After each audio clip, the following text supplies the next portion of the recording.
반갑습니다. 오늘 테슬라는 상장 이후 가장 높은 주가를 기록하며 새로운 all-time high를 맞이하였습니다. 먼저 힘든 시간을 견뎌내신 모든 주주님들께 축하드리며 감사의 말을 전하고 싶습니다.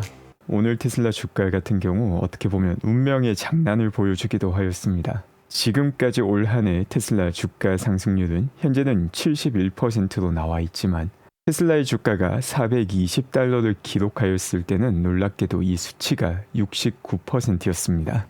일론이 가장 좋아하는 두 개의 숫자 420과 69가 또다시 등장하는 운명의 장난을 볼 수 있기도 하였으며 여기에 대해서 일론 머스크는 이는 피할 수 없는 필연이었다라는 장난스러운 코멘트를 남기기도 하였습니다. 지금 보시는 차트는 테슬라가 상장한 이후로 매년 주가의 퍼포먼스를 나타내고 있습니다. 2016년과 2022년을 제외하고 항상 성장하는 모습을 보여주었기 때문에 이 차트만 본다면 테슬라 투자가 아주 쉬운 것처럼 보이기도 합니다. 하지만 그 세부 내용을 살펴보게 되면 지난 4년은 테슬라 투자 중에서도 극악의 난이도를 자랑하는 구간이었습니다.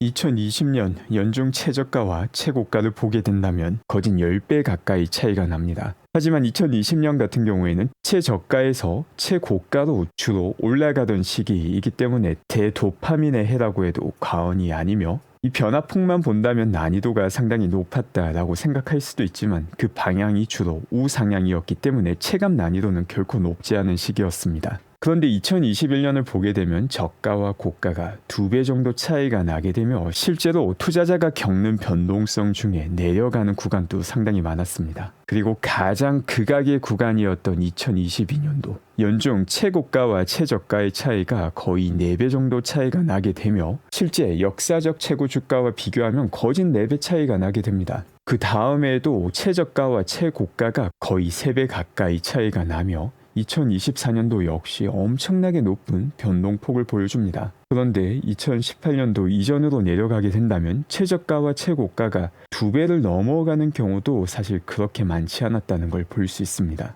2021년부터 2024년까지가 사실상 투자하기가 가장 힘든 구간이었습니다. 그럼에도 불구하고 이 시간을 이겨내신 많은 분들이 존재합니다. 정말 진심으로 고생 많으셨으며 축하드립니다. 그리고 이 긴 시간을 함께 해주신 시청자분들과 특히 멤버십으로 허니잼 채널을 응원해주신 멤버분들께 진심으로 감사드립니다. 시청자분들과 멤버분들이 있었기 때문에 저 또한 장기 투자를 할 수 있었습니다. 특히나 4년이 넘는 시간 동안 멤버로서 응원해주신 도로씨님, 퍼플님, 쏭쏭님, 미스터 하님, 그 밖에 3년이 넘는 시간 동안 채널을 응원해주신 최용우님, 훈님, 태비부님, 나라라 금붕어님, 큰산님, 성현님, 마이웨이님, 그린빈님, 봄봄님, 타이거리님, 보준님, 락21님, 최엔지님, 통다릴님, 제미나이님, 모리님, 이구이님, 정현훈님, 성훈님, 앤디장님, 내가 테슬라를 좋아하면 안 되냐님, 유진님, 이은정님, 미래님, 그 밖에 2년 넘게 채널을 응원해주신 많은 분들이 존재합니다. 이처럼 오랜 시간 많은 분들이 허니잼 채널을 지지해 주셨기에 저 또한 계속해서 테슬라에 관심을 갖고 깊이 있게 살펴볼 수 있었으며 그렇게 살펴봤기 때문에 장기 투자가 가능했습니다. 모든 시청자분들과 멤버분들께 진심으로 감사드립니다. 본격적으로 테슬라 관련 소식들 정리하겠습니다. 어제 나왔던 주요 소식 중 하나가 GM이 크루즈에 대한 지원을 중단하겠다고 밝힌 내용입니다. 이를 통해서 GM은 지금까지 크루즈에 115억 달러가 넘는 돈을 지원하였습니다. 이걸 하나로 바꾸게 되면 15조 원에 달하는 돈이죠. 이 모든 투자 금액이 손실로 끝이 나게 된 것입니다. 이처럼 큰 금액을 투자하였지만 결국 실패로 끝나게 된 크루즈. 자율주행과 관련된 프레임워크를 제대로 가지고 있었다면 이런 큰 손실은 피할 수 있었으며 처음부터 실패할 수밖에 없는 길이기도 하였습니다. 이와 관련된 내용은 허니잼 채널에서 2022년 10월에 다루기도 하였습니다. 자율주행에서 중요한 것이 무엇인지와 관련된 내용을 다루었었는데 그 부분을 잠깐 다시 보도록 하겠습니다. 크루즈의 경우 라이다와 HD 맵, 그리고 문제가 생기는 경우를 대비한 원격 조정을 활용하며 자율주행이 가능한 한계 지역인 지오펜스까지 존재하지만 운행 속도는 테슬라보다 더 느린 것입니다. 그 이유는 크루즈의 경우 자율주행 레벨 4, 레벨 5라는 인위적인 행정적 구분을 만족하기 위해 최고 속도를 시속 48km로 제한하여 코너 케이스를 최대한 피하기 때문입니다. 과거 자율주행 비교 영상에서도 같은 내용을 전해드렸지만 레벨 4와 레벨 5를 절대적인 기준으로 생각하시는 분들은 사실 이 산업에서 핵심 역량이 무엇인지 전혀 모르기에 L4, L5가 중요하다고 느껴지는 것입니다. 진정한 자율주행을 완성하기 위해서는 예외적으로 발생하는 코너 케이스를 최대한 많이 기록하고 이 데이터를 바탕으로 더 뛰어난 두뇌인 신경망을 만들어야 되는 것인데 역설적으로 빨리 L4와 L5를 선언한 기업들은 이 코너 케이스를 피하기 위해 비용은 늘리고 운행 속도는 낮추어서 효율성을 낮추며 중요한 데이터인 코너 케이스 수집을 포기한 것입니다.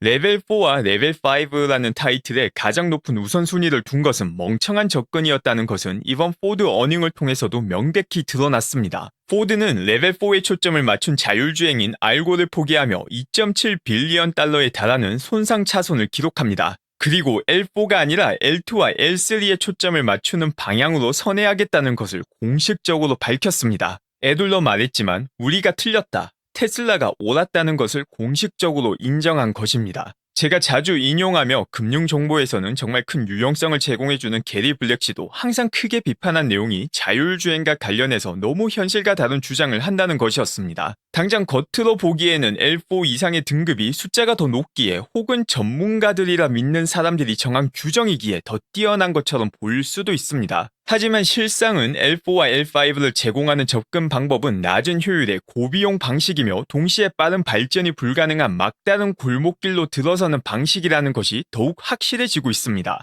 이런 자율주행의 기준을 정하는 사람들을 전문가라 생각하면 맹신하는 경우가 있는데 진정한 자율주행 전문가들이 어디에 있는지를 확인해 보시면 테슬라가 왜 레벨 4와 레벨 5 타이틀에 신경 쓰지 않았는지를 아시게 될 것입니다. 감사합니다. 똑같은 현상을 볼 때 가장 중요한 게 어떤 프레임워크를 가지고 그 현상을 보느냐입니다. 똑같은 일을 본다 하더라도 프레임워크가 없다면 이 사람 저 사람 말에 휘둘리며 혼란스러워질 수 있지만 그 상황을 꿰뚫어 볼 수 있는 프레임워크를 가지고 있으면 노이즈에 휘둘리지 않고 필연적으로 일어날 수밖에 없는 미래를 남들보다 먼저 볼 수 있게 됩니다. 그리고 또 재미난 내용이 있습니다. 당시에도 CNBC에서 코미디 짓을 한다라고 비판을 하는 내용이 이 영상에 포함되어 있죠. 그리고 얼마 지나지 않아서 고든 존슨 같은 모질이들이 또 이 차트를 들고 와서 테슬라가 자율주행에서 가장 뒤처져 있다라고 말을 하기도 하였습니다. 또 비슷하게 전문가를 자칭하는 수많은 모질이들이 스스로를 교수니 작가니 전문가니라고 말을 하며 테슬라의 자율주행이 가장 낫다라고 말을 하기도 하였습니다. 또 비슷하게 언론사에서는 지금 또 코미디 짓을 계속하고 있습니다. 로이터에서 팩체크를 한다고 적은 기사인데 CNN에서 일론 머스크가 자유의 여신상을 녹였다라는 것이 사실이냐 아니냐를 가지고 로이터에서 팩체크를 하고 있습니다. 가장 사실관계가 먼 이야기를 많이 하는 두 언론사에서 여전히 코미디 짓을 하고 있는 걸 볼 수 있고 여기에 대해서 일론 머스크는 본인이 자유의 여신상을 확실하게 녹였다라고 농담적으로 이야기를 하고 있습니다. 2년 전과 지금 바뀐 게 하나도 없는 것입니다. 수없이 많은 모질이가 전문가나 혹은 언론사를 자칭하며 헛소리를 계속하고 있음을 볼 수 있습니다. 그리고 이런 상황에서 웨이모 역시 아주 인상적인 주행을 보여주고 있습니다. 라운드어바웃에서 계속해서 제자리를 빙글빙글 돌고 있습니다. 과거 살펴봤던 프레임워크로 볼 때 웨이모 역시 크루즈와 같은 길을 갈 수밖에 없습니다. 그리고 웨이모 역시 테슬라와 경쟁할 수 없음을 인정하고 사업을 포기하는 수순을 밟는 시간이 2025년 내가 될 가능성이 아주 높습니다. 이 영상은 더티 테슬라님께서 공유해주신 영상입니다. 이걸 보면은 왜 빨리 안 가나 좀 이해가 안 되는 것 같죠. 그런데 조금 시간이 지나니까 뒤쪽에서 상상도 못한 차가 옆으로 들어오고 있습니다. 여기서 누군가 추월을 할 것이다 라는 생각은 하기가 힘들죠. 하지만 자율주행 같은 경우 360도로 눈을 가지고 있기 때문에 이를 인지해서 아주 똑똑한 주행을 한 모습을 볼 수 있습니다. 그리고 여기에 더불어서 일론 머스크는 아주 중요한 발언을 합니다. 바로 내년에 무감독 자율주행이 시작된다면은 테슬라에서는 이런 일이 발생하지 않을 것이다 라고 언급을 하였습니다. 이게 어떤 일이냐면 지금 사용되는 대부분의 차는 폐차되기 전까지 95%의 시간을 주차장에서 보내고 있습니다. 라는 글에 대한 답글입니다. 중요한 것은 내년에 무감독 자율주행이 시작된다라는 것을 일론이 밝혔다는 점입니다. 이 역시 콜텍스가 완공되고 이를 통해서 새로운 버전의 자율주행이 나온다는 것을 고려하면 충분히 현실화될 수 있는 일입니다. 그 밖에 어제 전해드렸던 흥미로운 내용 중 하나가 BMW 계정에서 테슬라의 자율주행을 보고 인상적이다 라는 글을 남겼었는데 이 글을 지워버렸습니다. 왜 지웠는지 정확히 알 수는 없지만 BMW 측에서도 혹은 그 누가 봐도 객관적으로 인상적이다 라는 걸 볼 수 있습니다. 이 글이 지워진 배경에 대해서는 다양한 가능성이 언급되고 있습니다. BMW 계정을 담당하고 있던 직원이 개인적으로 느낀 감상을 적었는데 위쪽에 압박을 받고 해고를 당하고 글을 지웠다라는 루머도 있으며 이게 아니라면 테슬라와의 협업을 준비하고 있었는데 그와 관련된 정보가 미리 새어나간 점에서 우려가 되어서 글을 삭제했다라는 루머 등 다양한 가능성이 언급되고 있습니다. 그런데 여기서 중요한 점은 BMW가 테슬라의 FSD 라이센싱을 지금 받고 있냐 혹은 아니냐가 아닙니다. 이게 BMW이든 혹은 다른 레거시 오토메이커이든 일어날 수밖에 없는 일이며 그 누가 봐도 테슬라의 자율주행이 인상적인 수준에 도달했다라는 점이 핵심입니다. 그 밖에 테슬라 순공매도와 관련된 업데이트가 오늘 진행이 되었습니다. 이를 통해서 11월 30일까지 순공매도 정보를 확인할 수 있게 되었습니다. 이 자료 같은 경우 최신 자료가 2주 정도의 딜레이를 가지고 있습니다. 달러 기준으로 보면 순공매도량이 조금 늘어났다는 점을 볼 수 있습니다. 다만 테슬라 주가가 또 그동안 계속 상승했기 때문에 순공매가 일어난 주식 수를 확인할 필요가 있습니다. 이 수를 보게 되면 주식 수에서도 조금 올라갔다라는 흥미로운 내용을 볼 수 있습니다. 그래서 이를 보게 되면 여전히 공매를 태우며 올라갈 수 있는 나무 장작들이 잘 쌓여가고 있다는 걸 볼 수 있습니다. 이게 참 상당히 용감하죠. 이처럼 테슬라가 연일 신고가를 갱신하고 있는 상황임에도 불구하고 순공매는 늘어났다라는 점은 아주 흥미로우며 미래에 상당히 높은 수준의 스퀴즈가 발생할 수 있음을 보여주고 있습니다. 이 다음 자료 같은 경우는 순공매 자료는 아니지만 매일마다 거래되는 양 중에서 공매가 몇 번이나 일어났는지를 볼 수 있습니다. 오늘 같은 경우도 공매 횟수로 봤을 때 증가하는 모습이 확인되었으며 전체 거래량 중에 공매가 차지하는 비율 역시 소폭 상승했습니다. 여전히 활발하게 공매 거래가 일어나고 있음을 볼 수 있으며 지금 또 주가가 많이 올라간 상황인데 FSD 라이센싱이나 혹은 이 다음 버전 FSD와 관련된 힌트가 나온다거나 충분히 호재가 많이 나올 수 있는 상황에서 큰 호재가 터져서 주가가 크게 점프하게 된다면 상당히 큰 규모의 스퀴즈를 볼 수 있게 됩니다. 또한 다가오는 20일 아주 흥미로운 이벤트가 진행이 됩니다. 다가오는 20일 같은 경우 새마녀의 날이기도 하며 또 동시에 나스닥과 S&P의 리밸런싱이 일어나는 날이 됩니다. 앞서 테슬라의 주가가 크게 점프하면 큰 규모의 스퀴즈가 일어날 수 있다고 말씀드렸는데 만약 20일에 가까운 시점에 테슬라의 큰 호재가 발표가 된다면 이 큰 스퀴즈를 20일 날 볼 수 있게 됩니다. 그 밖에 중국에서는 사이버 트럭이 목격이 되었습니다. 그런데 이 사이버 트럭이 어디로 갔냐면 BYD 공장으로 들어가는 모습이 목격이 되었습니다.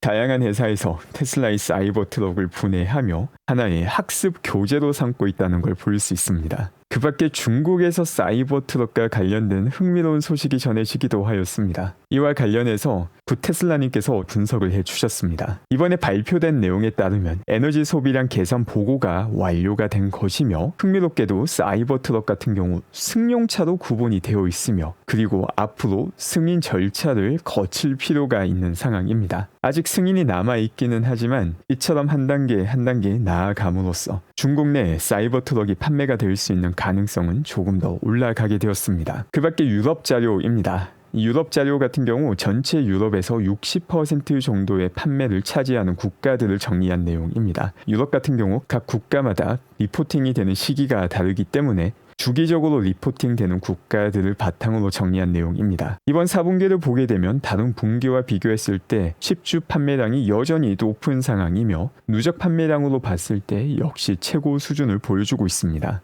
또 동시에 2024년, 2023년 판매량을 넘길 수 있을지와 관련된 내용 역시 필로이님께서 정리해 주셨습니다. 지금 자료 같은 경우 2024년 11월까지와 2023년 11월까지의 판매량을 정리한 내용입니다. 지금까지 판매량이 18,000대밖에 차이가 나고 있지 않습니다. 그런데 어제 확인했다시피 중국에서는 한 주 만에 21,900대를 판매하였으며 이제 10주밖에 되지 않았는데도 엄청나게 높은 판매량이 기록되는 걸 봤습니다. 중국에서 이번 분기 말까지 이 수준이 유지가 되거나 혹은 조금이라도 상승하게 된다면 작년보다 더 높은 판매량을 기록하고도 남는 상황이다라는 걸 손쉽게 볼 수 있습니다. 그 밖에 아주 흥미로운 사진이 나오기도 하였습니다. 바로 아크의 타샤 키네인데 테슬라 주가가 138불일 때의 모습과 420불을 넘겼을 때의 얼굴 변화를 확인할 수 있습니다. 또 테슬라 장기 투자를 하신 많은 분들께서 선남선녀로 거듭나셨을 것 같습니다. 그런데 테슬라 투자만으로도 힘든 변동성을 이겨낼 수 있다면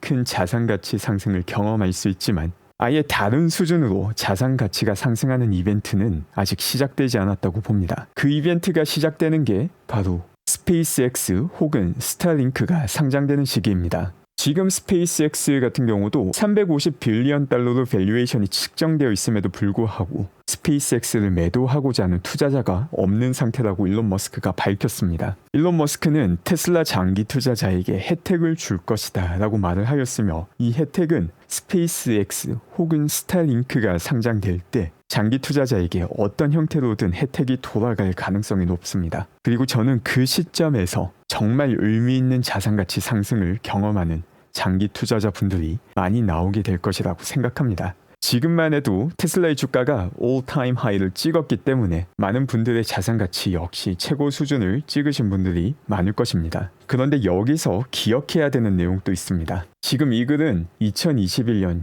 1월 7일 일론 머스크가 남긴 글입니다. 다시 일하러 돌아가겠다라고 글을 남겼습니다. 이날 무슨 일이 있었냐면 일론 머스크는 전 세계에서 가장 부자가 되었습니다. 그리고 이때 일론 머스크가 했던 말이 일하러 돌아가겠다라는 말입니다. 오늘은 정말 기쁜 날이고 축하해야 되는 날이지만 오늘이 있기까지는 스스로의 시간을 갈아넣은 일론 머스크가 있었기 때문에 오늘이 있을 수 있었습니다. 그리고 일론 머스크는 전 세계 최고 부자가 되었을 때도 일하러 돌아가겠다라는 글을 남겼습니다. 오늘 또 함께 해주신 분들 감사드리고 즐거운 하루 되시기 바랍니다.